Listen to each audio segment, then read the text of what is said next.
Hello viewers, কেমন আছেন সবাই? আশা করি সকলেই খুব ভালো আছেন।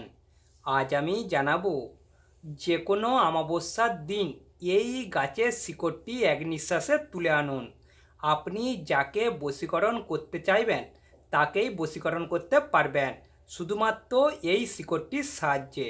বন্ধুরা, যে কোনো অমাবস্যার দিন এই গাছের শিকড়টি এক নিঃশ্বাসে তুলে আনুন। আপনি যাকে বশীকরণ করতে চাইবেন তাকেই বশীকরণ করতে পারবেন শুধুমাত্র এই শিকড়টির সাহায্যে। এখনকার দিনে অনেক অবিবাহিত যুবক আছেন যারা এখনও বিয়ে করেননি। বয়স বেড়েই যাচ্ছে, দেখাশোনা করছেন কিন্তু মেয়ে পাচ্ছেন না। বিয়ে করতে চাইলেও বিয়ে হচ্ছে না। আবার অনেক অবিবাহিত যুবক আছেন যারা কোনো যুবতীকে ভালোবাসেন কিন্তু তাকে কোনো মতেই পাচ্ছেন না। দিনের পর দিন অপেক্ষা করে যাচ্ছেন সেই যুবতীকে বিয়ে করবেন এমন সিদ্ধান্ত নিয়েও কিন্তু সেই যুবতীর সঙ্গে আপনার মিলন হচ্ছে না। সে আপনাকে কোনো মতেই ভালোবাসছে না। আপনি তাকে পাগলের মতন ভালোবাসছেন। তাকে ছাড়া বিয়ে করার কথা ভাবতেও পারছেন না।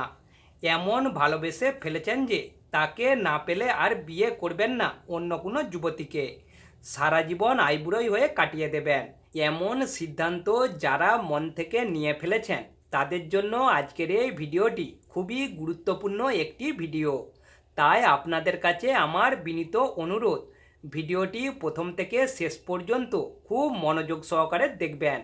কেননা কখন কি বিষয়ে আলোচনা করব আপনারা কখনোই জানতে পারবেন না যদি কেটে কেটে দেখেন। আর আপনি যদি আমাদের চ্যানেলটি এখনও সাবস্ক্রাইব করেননি তাহলে প্রথমে সাবস্ক্রাইব করে পাশের ঘন্টাটি অন করে রাখুন, কারণ তার ফলে আমাদের পরের দিনের নতুন ভিডিওটি সবার প্রথম আপনি দেখতে পাবেন। চলুন এবারে মূল ভিডিওতে যাওয়া যাক। যে কোনো অমাবস্যার দিন এই গাছের শিকড়টি এক নিঃশ্বাসে তুলে আনুন। আপনি যাকে বশীকরণ করতে চাইবেন তাকেই বশীকরণ করতে পারবেন। প্রথমে যে কোনো অমাবস্যার দিন দেখে এই গাছের শিকড়টি তুলতে যাবেন। যদি কোনো অমাবস্যার দিন শনিবার কিংবা মঙ্গলবার পড়ে তাহলে খুবই ভালো উত্তম কাজ হবে। আর যদি নাও পড়ে তাতেও কোনো অসুবিধা নেই, অমাবস্যার দিন হলেই হবে। ঠিক রাত্রি 12টা থেকে 3টের মধ্যে এই গাছের শিকড়টি তুলে নিয়ে আসতে হবে। আপনি এই সময়ের মধ্যে যখন যাবেন তার আগে স্নান করে শুদ্ধ বস্ত্র পরে এই গাছের কাছে যাবেন। ছোট্ট গাছ দেখে শিকড়টি তোলার চেষ্টা করবেন। যদি বড় গাছ হয় তাহলে শিকড়টি তোলার জন্য কোদাল না হলে শাবল নিয়ে যাবেন। গাছটির চারপাশের মাটি কেটে কেটে গাছটির শিকড়টি আলগা করে দেবেন। আমি যে গাছটি আপনাদেরকে দেখাচ্ছি সেই গাছটি খুবই বড় গাছ এবং মাটিটিও খুব শক্ত, তাই এই গাছের শিকড়টি তুলে আপনাদেরকে দেখাতে পারিনি। আমি যেভাবে বলছি ঠিক সেইভাবেই করবেন। গাছটির গায়ের মাটিগুলি কাটা হয়ে গেলে শিকড়টি আলাদা হয়ে যাবে। এরপর পূর্ব দিকে মুখ করে এক নিঃশ্বাসের মধ্যেই এই গাছের শিকড়টি গাছ সমেত তুলে নেবেন। গাছটি তোলা হয়ে গেলে ওইখানেই ওই গাছের মূল শিকড়টি আপনি ডান হাতের কনিষ্ঠা আঙুলের মাপে মাপ করে ছুরি কিংবা কাঁচি দিয়ে কেটে নেবেন। শিকড়টি কাটা হয়ে গেলে গাছটির বাকি অংশ ওইখানেই ফেলে দিয়ে শিকড়টি নিয়ে সোজা বাড়ি চলে যাবেন। গাছটি কোনো মতেই বাড়িতে নিয়ে যাবেন না, শুধুমাত্র শিকড়টি নিয়ে যাবেন। গাছটি বাড়িতে নিয়ে গেলে বা এই গাছের শিকড়টি বাড়িতে কাটলে কোনো কাজই হবে না। শিকড়টি সঙ্গে সঙ্গে নষ্ট হয়ে যাবে, কারণ এটি বশীকরণের শিকড়। তাই শিকড়টি ছাড়া বাড়িতে কিছু নিয়ে যাওয়া চলবে না। শিকড়টি বাড়িতে নিয়ে এসে গঙ্গা জল দিয়ে ভালোভাবে ধুয়ে একটি মাটির ছোট্ট ভাঁড়েতে রেখে দেবেন। ভাঁড়টি যেন ঢাকনা সিস্টেম হয়, অর্থাৎ শিকড়টি মাটির ভাঁড়েতে রেখে মুখটি ঢাকা দিয়ে দেবেন। এরপর ওই ভাঁড়টি খুবই গোপন জায়গায় রেখে দেবেন যেন কারো নজরে না পড়ে। এরপর যে অমাবস্যায় শিকড়টি তুলে এনেছেন ঠিক তার পরের অমাবস্যায় এই শিকড় সমেত ভাঁড়টি স্নান করে শুদ্ধ বস্ত্র পরে ঢাকা খুলে ভেতর থেকে শিকড়টি বার করে একটু সিঁদুর মাখাবেন। সিঁদুর মাখানো হয়ে গেলে শিকড়টি ভাঁড়টিতে রেখে দেবেন এবং এর সাথে 3টি কড়ি নেবেন। বাড়িতে যদি না থাকে তাহলে দশকর্মার দোকান থেকে কিনে আনবেন।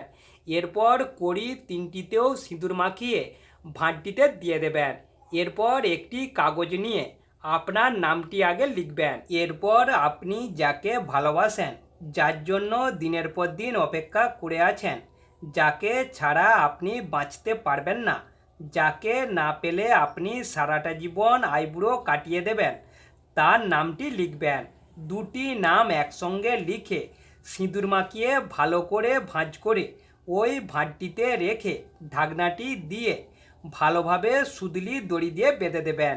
এরপর যাকে ভালোবাসেন, যার নামটি লিখেছেন, তার বাড়িতে তুলসী মন্দিরের পাশে গর্ত করে ভাঁড়টি দিয়ে মাটি চাপা দিয়ে দেবেন। মাটিটি এমনভাবে চাপা দিবেন যেন কেউ না বুঝতে পারে যে ওই জায়গায় কিছু আছে। কেউ যদি বুঝতে পেরে যায় তাহলে আর কোনো কাজই হবে না। তবে 1 সপ্তাহ কেটে গেলে কেউ বুঝতে পারলেও কিছুই হবে না। এরপর সোজা বাড়ি চলে আসবেন। বাড়িতে এসে এইসব ব্যাপারে কাউকে কিছু বলবেন না। আপনি চুপচাপ থাকবেন এবং পরের দিন থেকে দেখুন, যাকে আপনি এতদিন ধরে ভালোবেসেছেন, যাকে মনে মনে চাইছেন, যাকে জীবনের থেকেও বেশি ভালোবাসেন, সে আপনাকে নিজে থেকেই ধরা দেবে, নিজেই আপনাকে ভালোবাসার কথা বলবে এবং বিয়ের জন্য রাজি হয়ে যাবে। ভিডিও চলাকালীন আমি সমস্ত গুরুত্বপূর্ণ বিষয়গুলি আস্তে আস্তে জানিয়ে দিয়েছি, শুধুমাত্র এই গাছটির নাম বলিনি। এই গাছটির নাম সাদা ধুতুরা গাছ।